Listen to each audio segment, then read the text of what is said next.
자, 오늘은 이스라엘 왕국이 솔로몬 왕이 죽고 나서 두 나라로 나누어져요. 하나는 남유다 왕국, 남쪽이겠죠. 그 다음에 북쪽은 이스라엘 왕국. 남쪽이 유다 왕국으로, 북쪽이 이스라엘 왕국으로 분열이 돼서 나누어지는데, 이 분열은 솔로몬의 아들이었던 르호보암이 세금 문제로 인해서 10지파를 충동시켜서 반란을 일으킴으로 여로보암에게 왕국의 대부분을 잃으면서 시작합니다. 남유다는 다윗과 솔로몬의 후손들로 이어지는 유다 왕조가 지배하는 왕국입니다. 다윗 왕조가 지배하는, 유다 왕조가 다윗 왕조가, 그러니까 이 남유다가 정통 이스라엘이죠.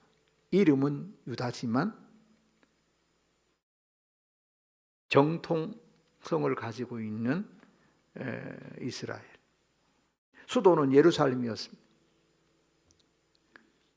그리고 유다 왕국의 왕이 여호사밧, 다윗의 왕조의 후손으로 정통성을 이어받아서 왕위에 올랐습니다. 오늘 본문 역대하 20장은요, 여호사밧 왕의 통치 당시 남유다가 심각한 위기에 직면한 상황을 보여줍니다. 그것은 다름 아니라 모압과 암몬과 그리고 마온 사람들이 연합 군대를 형성해서 남유다 왕국을 하려고 다가오고 있었습니다. 자, 이 소식을 들은 남유다의 여호사밧 왕과 백성은 엄청난 두려움에 사로잡혔습니다. 적군의 압도적인 숫자와 위협은 그 어떤 인간적인 방법으로도 막아낼 수 없는 상황이었으며, 여호사밧은 자신이 가진 군사력과 정치적인 수단이 더 이상 효력이 없음을 분명하게 깨닫게 되죠. 그러나 이러한 절망적인 상황에서 여호사밧 왕은 두려움 속에 머물러 있지 않았습니다. 그는 곧 하나님께 나와 기도하고 도움을 요청했으며 온 백성에게 금식하고 하나님을 찾을 것을 명령합니다. 할렐루야. 역대하 20장 3절 이하를 보니까 이렇게 기록합니다. 받들어 읽어보겠습니다. 여호사밧이 두려워하여 여호와께로 낯을 향하여 간구하고 온 유다 백성에게 금식하라 분포하매, 유다 사람이 여호와께 도움을 구하려 하여 유다 모든 성읍에서 모여와서 여호와께 간구하더라. 할렐루야. 여호사밧의 고백은 단순히 절망에서 나오는 탄식이 아니라 하나님의 주권을 인정하고 자신의 연약함을 고백하면서 오직 하나님의 능력에 소망을 두는 이런 강력한 믿음을 표현하고 있습니다. 그리고 오늘 본문 12절에 이르러 기도해서 여호사밧은 자신의 상황과 감정을 솔직하게 드러내는 동시에 그 모든 문제를 해결하실 이는 하나님이시다, 전능하신 하나님만을 바라보는 믿음의 자세, 믿음의 고백을 보여주고 있는 것입니다.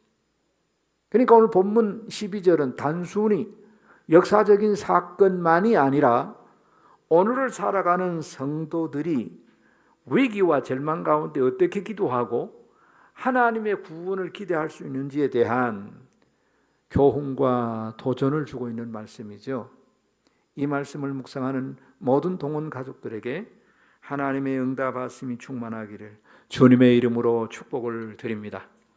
먼저 모든 권세가 하나님께 있다라는 사실입니다. 우리 한번 따라해 봅시다. 모든 권세가 하나님께 있습니다. 할렐루야. 오늘 12절 상반절에 보니까 하나님이여 그들을 징벌하지 아니하시나이까 라고 했어요. 모든 권세가 여러분 하나님께 있어요. 있습니까? 자, 이 말씀은 여호사밧 왕이 임박한 위협 앞에서 하나님의 공의와 주권을 구하면서 기도하고 있어요.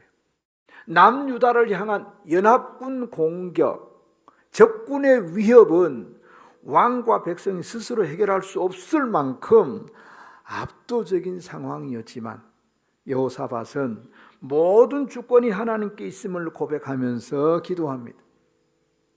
여러분, 하나님은 어떤 하나님이에요? 공의로우신 재판관이 되십니다.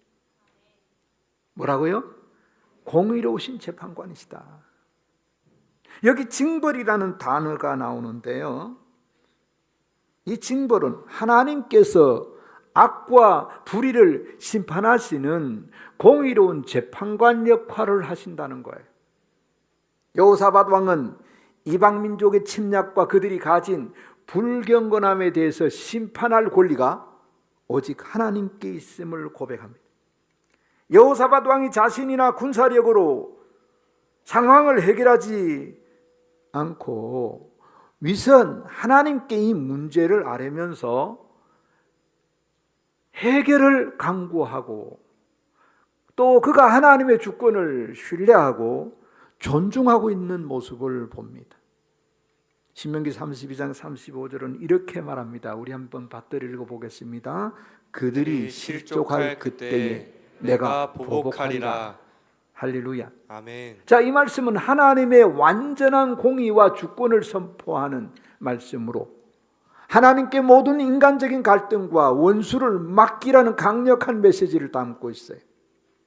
인간은 하나님의 계획을 다 이해하지 못할 수도 있지만 하나님은 죄에 대해서 반드시 보응하시고 그분의 정의는 영원히 흔들리지 않는 줄 믿습니다.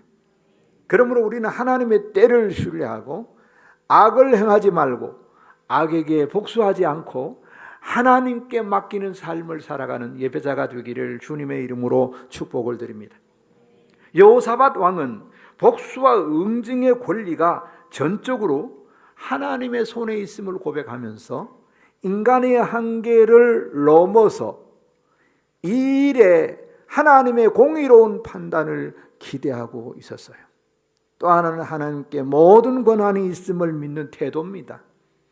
여호사밧의 질문 속에 징벌의 권세뿐만 아니라 전 세계와 우주를 다스리는 하나님의 주권적인 통치를 신뢰하는 믿음이 담겨 있어요.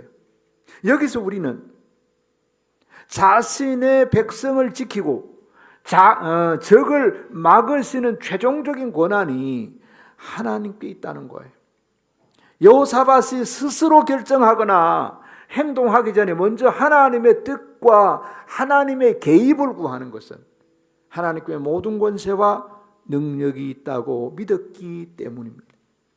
오늘을 살아가는 그리스도인들은 문제와 위기를 만날 때 인간적인 방법과 해결책을 먼저 찾는 대신에 하나님의 주권을 인정하면서 그분께 도움을 구해야 할 것입니다. 모든 상황은 하나님의 손안에 있고 우리의 주님은 옳고 공의로우신 때와 방식으로 하나님은 일하고 계심을 믿으시기를 주님의 이름으로 축복을 드립니다.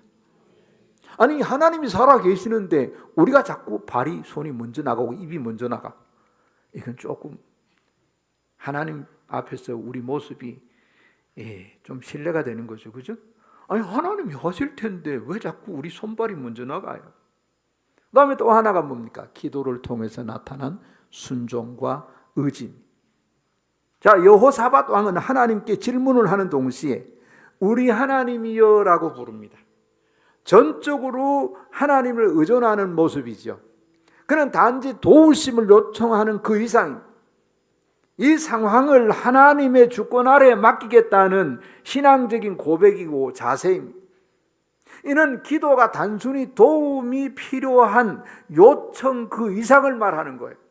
기도는 우리의 단점을 인정하고 하나님의 권위와 능력을 찬양하고 결과적으로 오직 하나님께 맡기는 순종의 행위가 기도입니다. 여호사밧 왕의 기도는 하나님의 절대적인 주권과 공의를 신뢰하는 믿음의 표현이라고 할 수 있어요. 본문에 그들을 징벌하지 아니하시냐이까라고 여호사밧의 기도는 하나님 앞에 그렇게 아뢰입니다.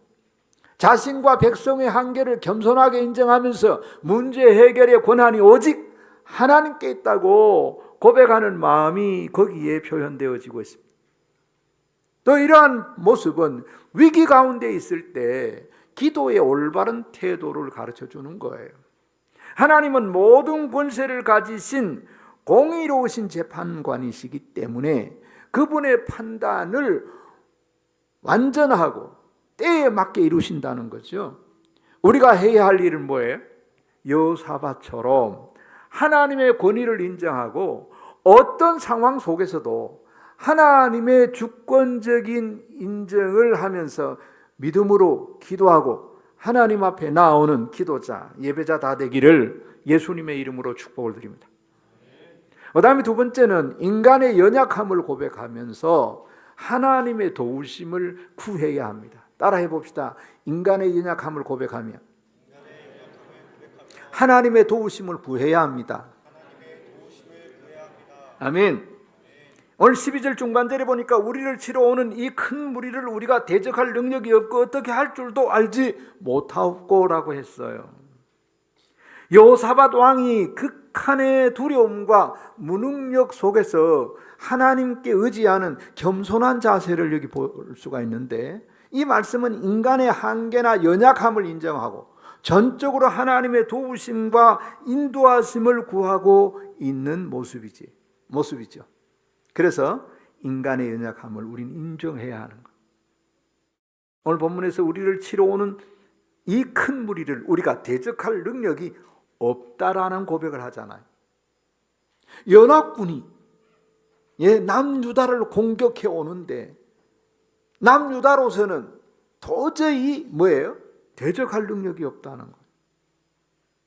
이 표현은 자신과 유다 백성의 완전한 무능을 인정하는 모습이죠.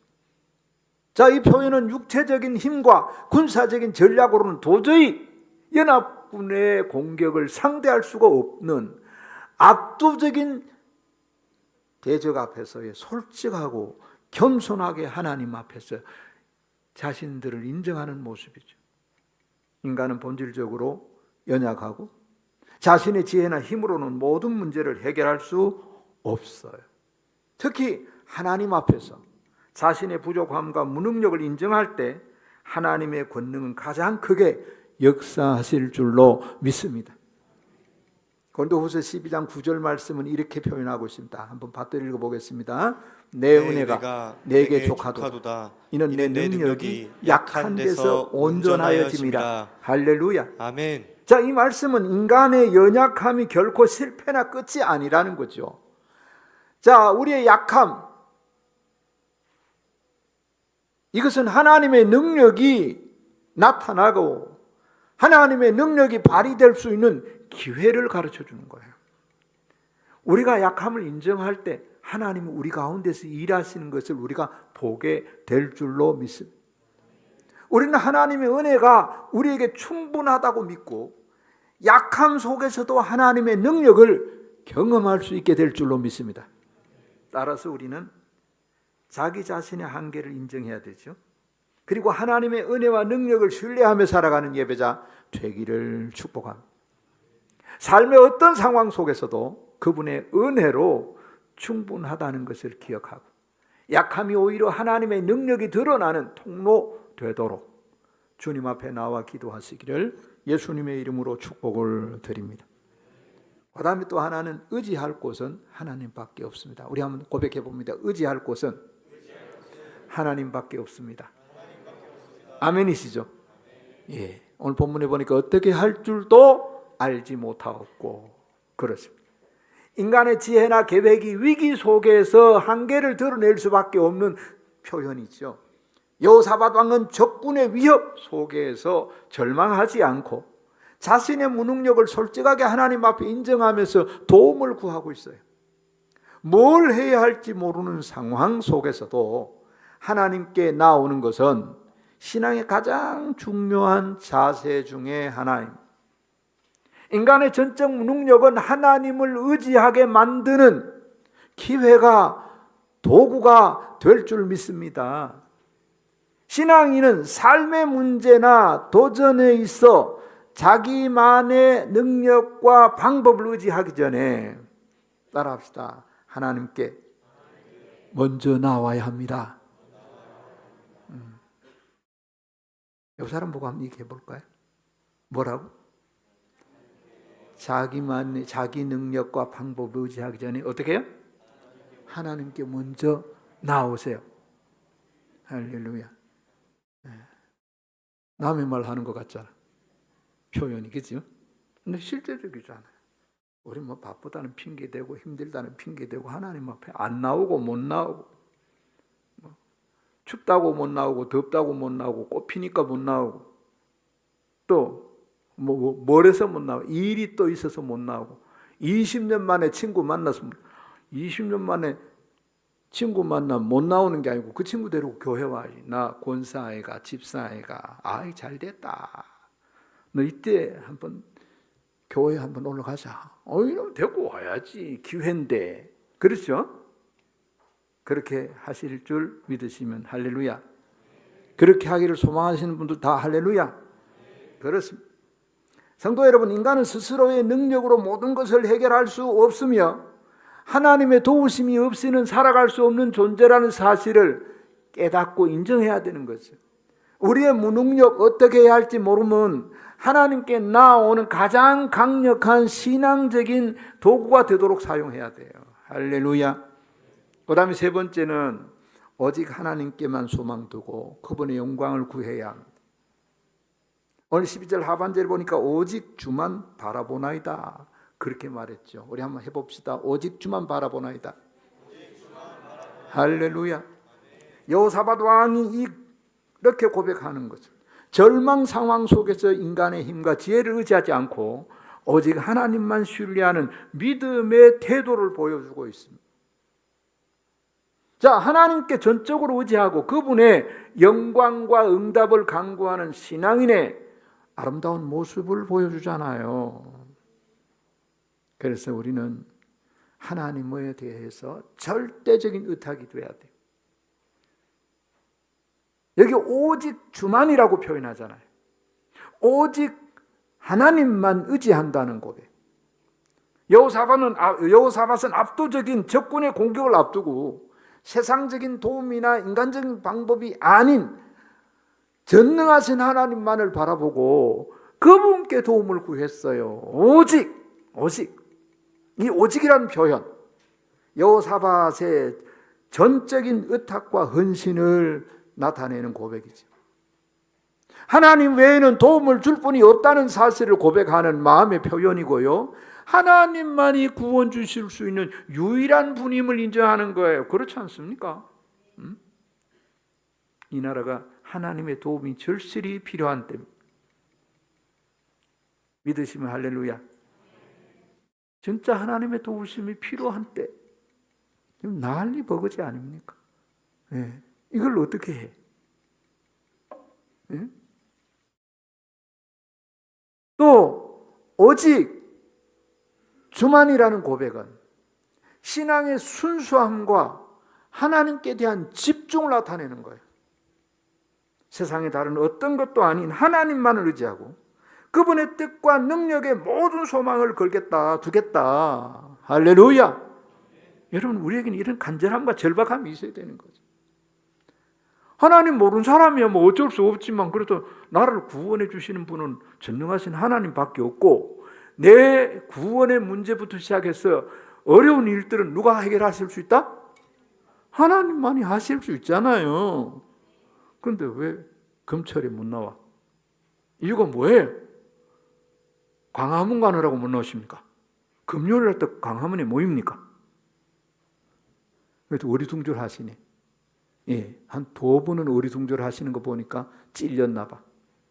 예, 이제 주의 집 올라와야 돼요.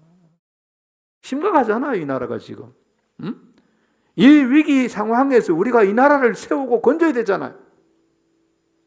오직 주님만, 주님께만 집중하면서 도움을 구하시고 그분이 어떻게 이 난국을 풀어 가시는지를 어떻게 해요? 바라보는 자세가 있어야 돼요. 따라합시다. 하나님만 바라보는 자세. 할렐루야. 하나님만 바라보나이다. 이 바라본다는 것은 단순히 시선을 들거나 보는 행위 그 정도가 아니고 정신이고 영적인 초점이 다 하나님께 딱 고정되고 맞춰지는 거예요. 이는 하나님의 신뢰와 하나님에 대한 기대감을 담은 강력한 의지의 표현이죠. 할렐루야. 바라본다. 단순히 관망이 아니고 적극적으로 하나님께 응답과 구원을 구하고 기다리는 자세입니다. 여호사밧 왕과 유다 백성은 그들의 상황에서 유일한 희망으로 하나님만 바라보고 그분께 도움을 요청했어요. 할렐루야. 기다림 속에서도 신뢰를 말합니다. 또 하나님을 바라보는 것, 즉각적인 응답을 요구하는 것이 아니라 하나님의 때와 하나님의 방법을 신뢰하고 인내하는 모습을 포함하고 있습니다. 이는 믿음의 사람들이 가져야 할 신앙적인 자세입니다. 그리고 영광과 응답을 강구하는 믿음의 태도. 따라합시다. 영광과 응답을 강구하는 믿음의 태도입니다. 그렇습니다. 하나님의 영광을 목적으로 바라봐야 돼요. 여호사밧 왕의 기도는 단순히 문제 해결을 위한 정도가 아니고 하나님이 영광 받으시도록 적극적으로 그 영광 드러나는데 포커스를 딱 맞추었습니다. 유다 백성에게 닥치는 문제 속에서도 오직 주님만 바라보나이다라는 고백은 문제 해결의 주체가 여호사밧도 아니고 백성도 아니고 누구예요? 하나님이라는 것을 드러내고 그 모든 과정을 통해서 하나님이 영광 받으시도록 하나님의 영광이 드러나도록 구하고 있어요. 할렐루야. 여호사밧 왕은 하나님의 응답과 구원을 간절히 구하면서요, 어려움 속에서도 그분의 도우심을 간절히 바라는 마음으로 지금 하나님만 바라봅니다. 이는 믿음의 간구가 구체적인 행동으로 나타난 예라고 할 수 있습니다. 시편 121편 2절에는 나의 도움은 천지를 지으신 여호와에게서로다. 1절에 나의 도움이 어디서 올꼬 고백하죠. 그리고 2절에서는 따라합시다. 나의 도움은 천지를 지으신 여호와에게서로다. 아멘. 모든 문제와 상황 속에서 오직 하나님께 도움을 간구하고 그분만을 신뢰하고 소망해야 할 것을 우리에게 가르쳐주고 있는 것입니다. 우리 앞에 상과 같은 문제들, 믿음의 눈을 들어서 하나님의 능력과 사랑을 바라보는 자 되시기를 소망하고요, 창조주 하나님께서 우리의 궁극적인 도움이 되심을 확신해야 합니다. 나의 도움은 천지를 지으신 여호와에게서로다. 할렐루야. 이와 같은 믿음의 고백이 우리의 삶의 고백되기를 예수님의 이름으로 축복을 드립니다. 말씀을 마무리할게요.